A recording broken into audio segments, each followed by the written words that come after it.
તો આગળ વાત કરીશું પાલનપુરની. પાલનપુરમાં બનાસકાંઠા જિલ્લાના મુખ્ય મથક પાલનપુર ખાતે વન અને પર્યાવરણ, ક્લાઇમેટ ચેન્જ તથા વાહન વ્યવહાર રાજ્ય કક્ષાના મંત્રી પ્રવીણ માળીના અધ્યક્ષ સ્થાને રન ફોર યુનિટી કાર્યક્રમ યોજાયો હતો. જિલ્લા વહીવટી તંત્ર દ્વારા અખંડ ભારતના શિલ્પી લોહ પુરુષ શ્રી સરદાર વલ્લભભાઈ પટેલની જન્મ જયંતિ અને રાષ્ટ્રીય એકતા દિવસની ઉજવણી અંતર્ગત રન ફોર યુનિટીનું કાર્યક્રમનું આયોજન કરાયું હતું.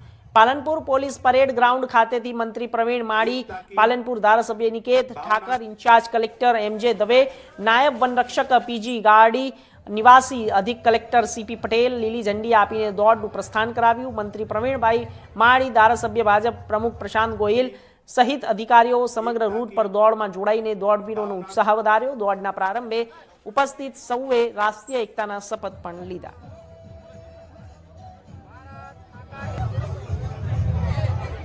જેને દેશના રજવાડા જોડવાનું કામ કર્યું, જેને દેશની એકતા રાખવાનું કામ કર્યું, અખંડિતતા રાખવાનું કામ કર્યું, એવા સરદાર વલ્લભભાઈ પટેલની 150મી જન્મ જયંતિ નિમિત્તે તેમના યાદની અંદર આખા રાજ્યની અંદર રન ફોર યુનિટી નો કાર્યક્રમ યોજાયો, જેની અંદર બનાસકાંઠાની અંદર પાલનપુર ખાતે પણ રન ફોર યુનિટીની અંદર સૌ નાગરિકો બહુ મોટી સંખ્યાની અંદર વહીવટીતંત્ર પણ જોડાયું છે, નાગરિકો જોડાયા છે, નાના બાળકો જોડાયા, બહેનો જોડાવી છે, સમાજના શ્રેષ્ઠીઓ જોડાયા છે, એનજીઓ જોડાઈ છે, પાલનપુરના ધારાસભ્યશ્રી જોડાયા છે, જિલ્લાનું આખું વહીવટીતંત્ર આની અંદર જોડાયું છે. ખૂબ મોટી સંખ્યાની અંદર આજે પાલનપુરના ગળીઓની અંદર જય સરદાર, ભારત માતા કી જય,